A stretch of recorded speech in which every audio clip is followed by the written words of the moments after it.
That was the last thing I heard before Dutch's voice cut off completely. For a moment, I thought the call had dropped. Then I realized he hadn't hung up. I had.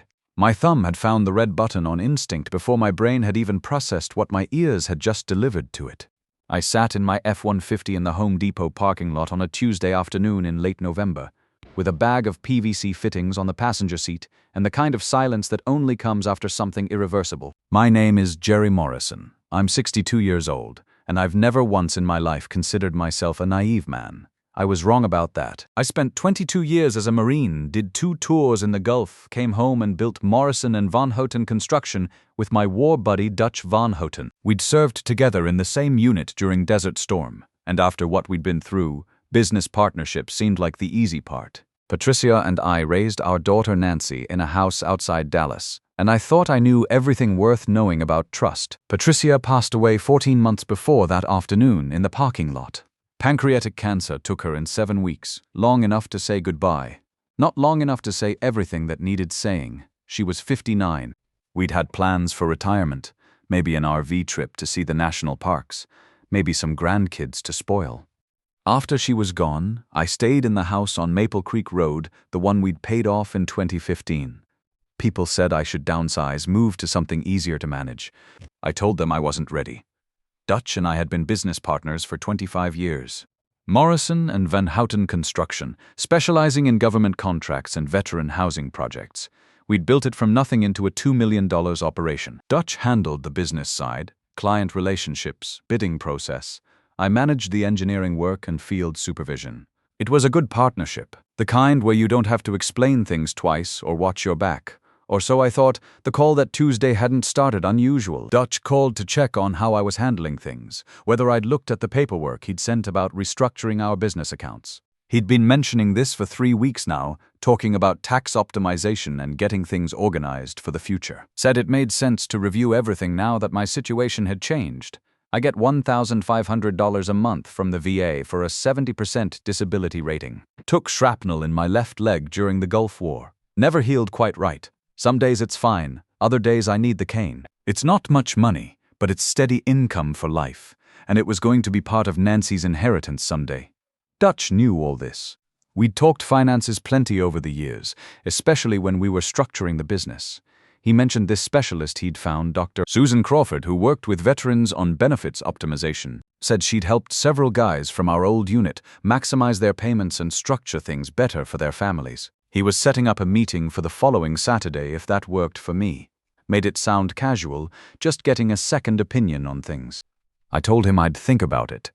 We talked another 10 minutes about a project we were bidding on, whether I was eating properly, how Nancy was doing with her engineering degree at Texas A&M. She was in her final semester, planning to work for the State Highway Department after graduation. I was proud of her. Told Dutch she was turning into a better engineer than either of us. Then he said he had to go, had another call coming in. I said goodbye. That's when it happened. The line didn't disconnect. I heard the ambient sound shift like he'd set the phone down but hadn't ended the call. Chair scraping, footsteps, then Dutch's voice again, clearer than before, talking to someone else in the room. Jerry has no idea I already filed the VA paperwork. The direct deposit should transfer next month. A woman's voice responded, but I couldn't make out all the words. Something about signatures and timing. Then Dutch again. Crawford says the power of attorney will cover everything once he signs. He trusts me completely. Still thinks of me like a brother. The call went dead. I sat there with those PVC fittings in my lap, turning over the word filed in my mind like a piece of shrapnel working its way to the surface. Filed what paperwork? I hadn't authorized any changes to my VA benefits. The direct deposit had been going to the same account for 15 years, ever since I'd gotten out and started the business with Dutch. So what had he filed? And why did he think I had no idea? The word brother stuck too. We'd called each other that for 25 years, ever since Fallujah, when Dutch pulled me out of a blown-up Humvee with that shrapnel still in my leg. Blood brothers, we used to say. Guess blood doesn't mean what I thought it meant. I drove home to my house on Maple Creek Road, made coffee, sat at the kitchen table where Patricia and I had eaten breakfast for 18 years. The table was too big for one person, always had been since she died. But I kept using it anyway. I thought about the word completely. He trusts me completely. Past tense, like it was already decided, like trust was something you could spend.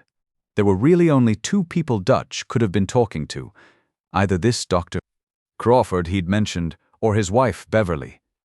Beverly I'd known for 20 years, ever since Dutch married her. She was smart, organized, always the one handling their finances and business planning. Patricia had never warmed to her completely, said Beverly calculated everything twice before deciding on anything.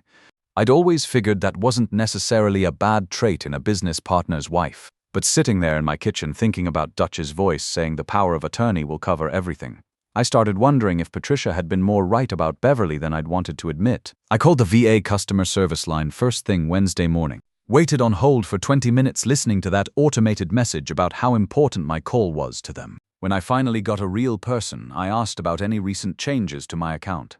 The representative put me on hold again. When she came back, her voice had changed. Mr. Morrison, I show a request was submitted 5 days ago to change the direct deposit information on your disability payments. The request is currently under review. My coffee went cold in my hand. I didn't submit any request to change anything, so the documentation appears to include proper authorization and supporting materials from a qualified benefits specialist. I told her I'd never heard of any benefits specialist and had never authorized any changes to my account. She transferred me to the fraud department. They said they'd freeze any changes until I could come in person with identification. I made an appointment for Friday morning. Thursday evening, I called Dutch's sister-in-law, Eleanor Hayes. Eleanor was 68, lived over in Plano, sharp as a tack and never afraid to speak her mind. She'd been Patricia's best friend since high school, the kind of friend who could tell you hard truths when you needed to hear them. I asked her, casual as I could manage, whether Dutch or Beverly had contacted her recently about anything concerning me. There was a pause, long enough that I thought maybe the connection was bad. Actually, yes, she said finally. Dutch called me about 2 weeks ago. Asked some strange questions about you. What kind of questions? He wanted to know if you'd seemed confused lately, whether I'd noticed any changes in your judgment since Patricia died. Had you mentioned feeling overwhelmed by financial decisions, whether you'd said anything about not being able to handle things on your own anymore. I felt that familiar weight in my chest, the same one I'd gotten during artillery barrages in the Gulf. What did you tell him? I told him you seemed fine to me. Maybe quieter since losing Patricia, but nothing that worried me. You've always been the type to think things through before acting. How did he respond to that?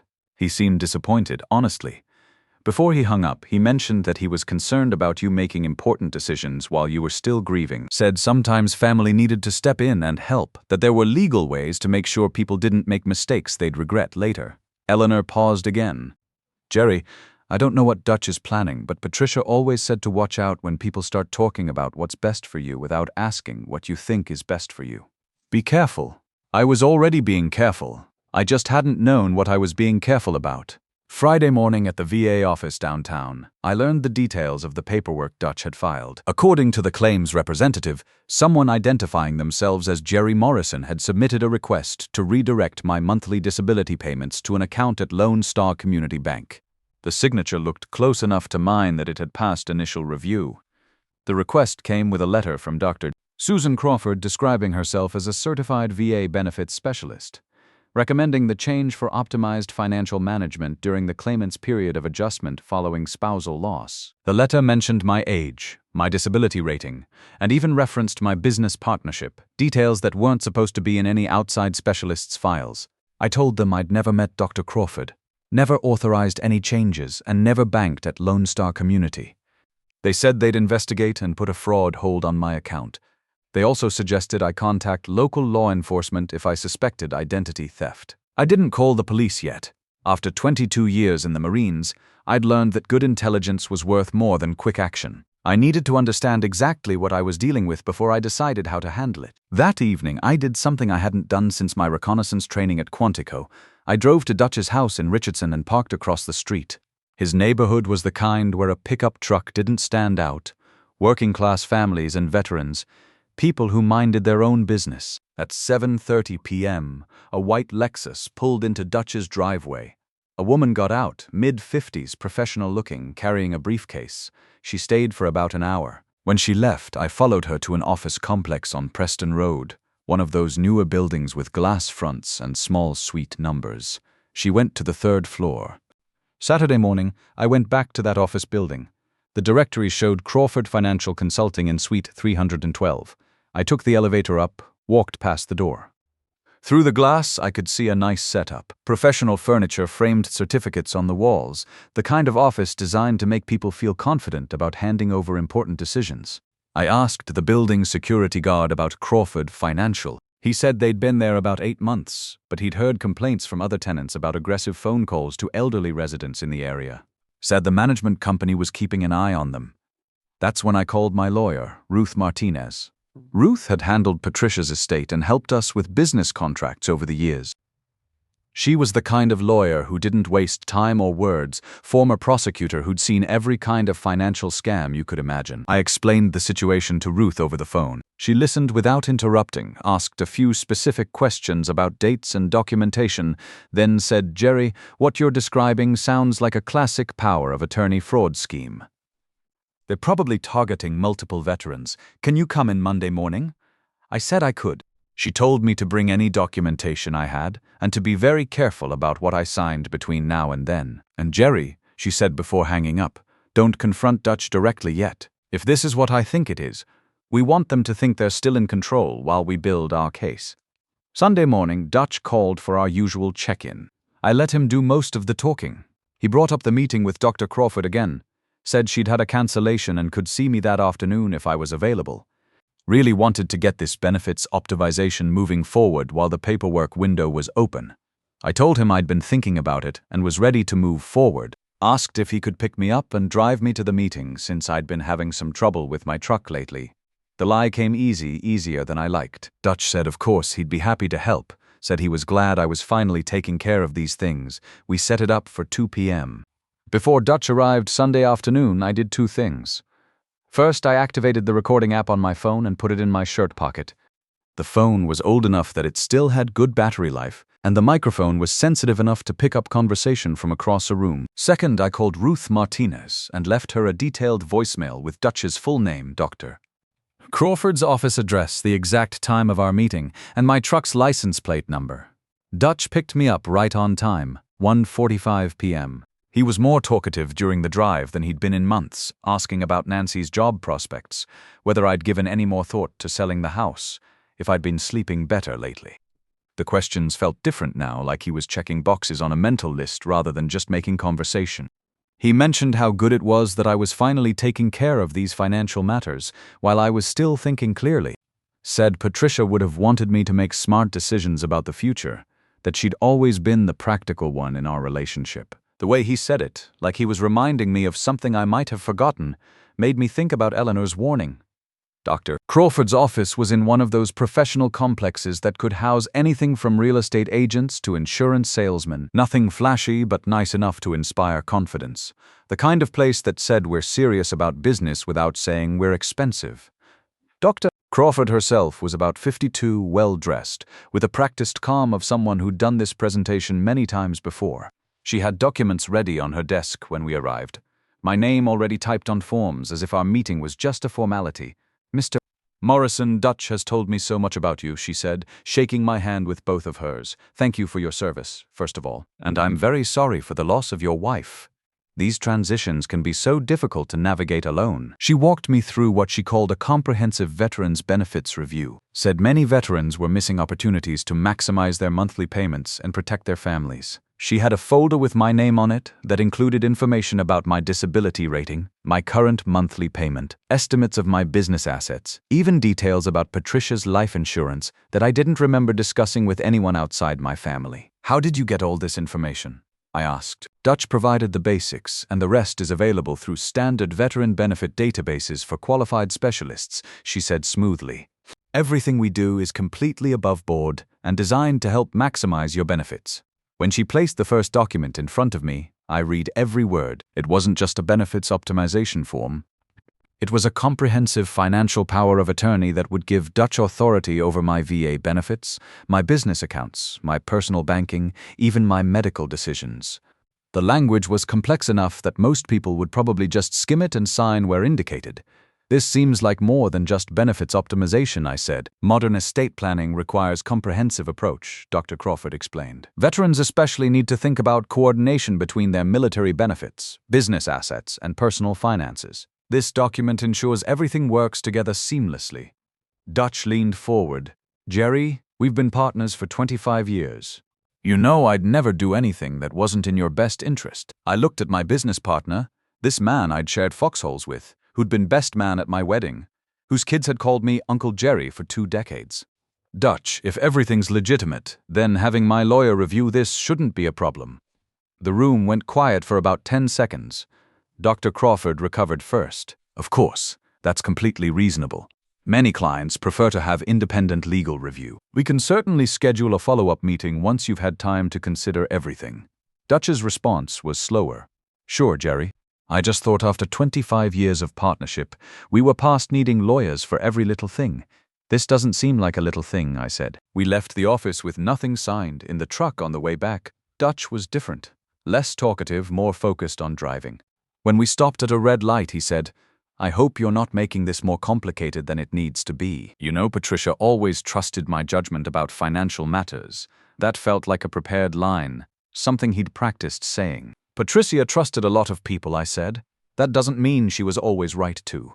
When we got to my house, Dutch walked me to the front door. Jerry, I want you to know that everything we're trying to do here is for your protection. You're not getting any younger, and managing complex finances can be overwhelming, especially when you're grieving. I'm managing fine, Dutch. I know you think you are. But sometimes we don't see our own limitations clearly. That's why family looks out for family. After he left, I sat in my kitchen and called Ruth Martinez from the landline. Played her the recording from my phone, every word of the conversation at Dr. Crawford's office. Ruth listened without interrupting. Taking notes, I could hear her writing. When the recording finished, she said, Jerry, what you've just played me is evidence of attempted elder fraud. The power of attorney they wanted you to sign would have given them access to everything you own. Ruth had already started making inquiries about Dr. Crawford based on our Monday conversation. Susan Crawford was not licensed by the Department of Veterans Affairs.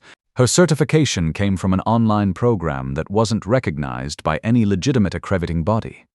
There were active complaints filed against her with the Texas Department of Banking involving similar schemes targeting veterans across North Texas. How many veterans are we talking about? I asked. From what I can determine so far, at least a dozen in the Dallas-Fort Worth area, probably more. The pattern is always the same. Target recently widowed veterans. Use a trusted friend or family member to make the introduction. Present complex paperwork that looks legitimate and get comprehensive power of attorney before the victim realizes what they've signed. Ruth said she'd already contacted the VA's Office of Inspector General and the FBI's Financial Crimes Unit. Elder fraud involving veterans' benefits was a federal crime, especially when it crossed state lines or involved amounts over $250,000. What happens to Dutch? I asked. That depends on how far he was planning to take this and whether he's done it before. If this was his first attempt and no money actually changed hands, he might not face criminal charges.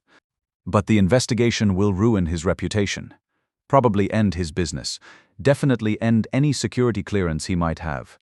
And if it wasn't his first attempt, then he's looking at federal prison time. Monday morning, Ruth and I went to the VA office together to file a formal complaint. We provided them with the recording, copies of the fraudulent paperwork, and documentation of the unauthorized account change request. The VA investigator said they'd coordinate with federal law enforcement and put out alerts to other regional offices about the scheme. Tuesday morning, I did the hardest thing I'd done since Patricia's funeral. I called Dutch. We need to talk? I said when he answered. About what? About Dr. Crawford not being licensed by the VA. About the power of attorney that would have given you control over everything I own. About the paperwork you filed to redirect my disability payments without my knowledge. There was a long silence on the other end. I could hear traffic in the background, which meant he was probably in his truck, maybe on the way to a job site. Finally, he said, Jerry, I think you might be confused about what's been happening here.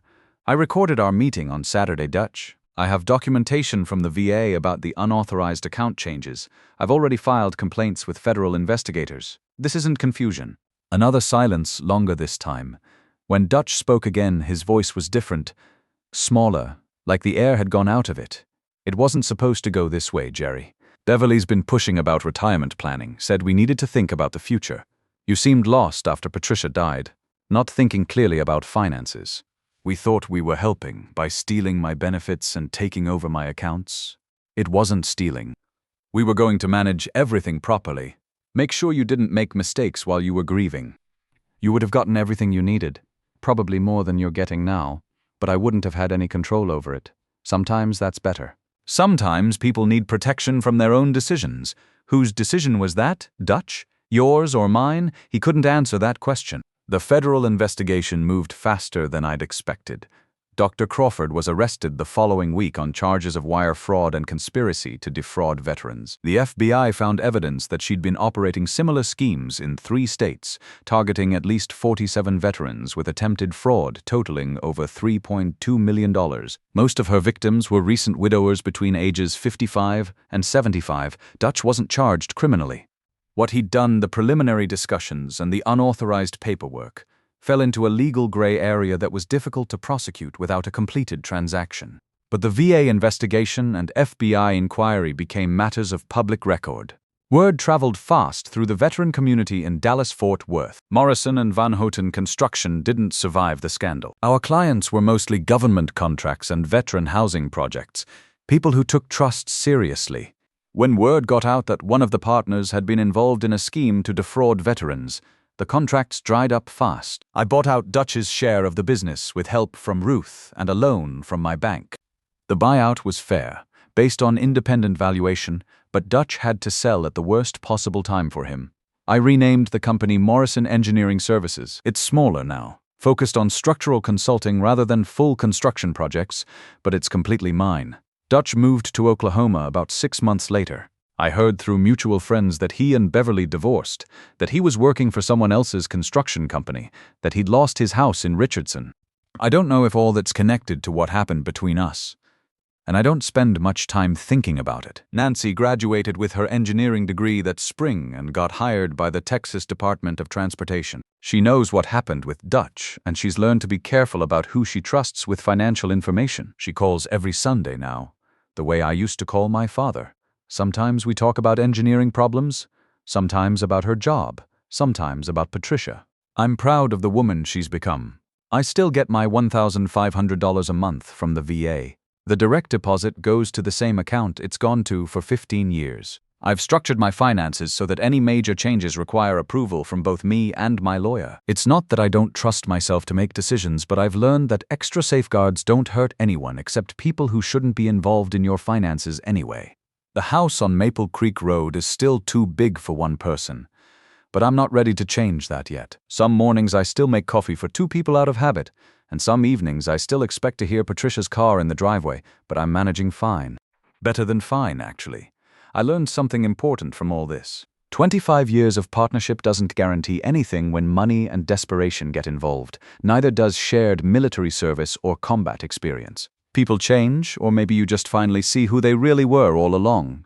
But I also learned that the systems work when you know how to use them. The VA takes fraud seriously when it's reported properly.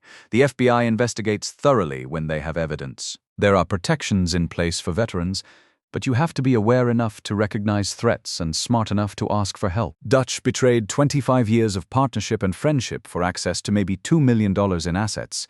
It didn't work, and it cost him everything that actually mattered. That's not smart financial planning. That's just greed making stupid decisions with predictable consequences. I'm 62 now, and I plan to live a long time.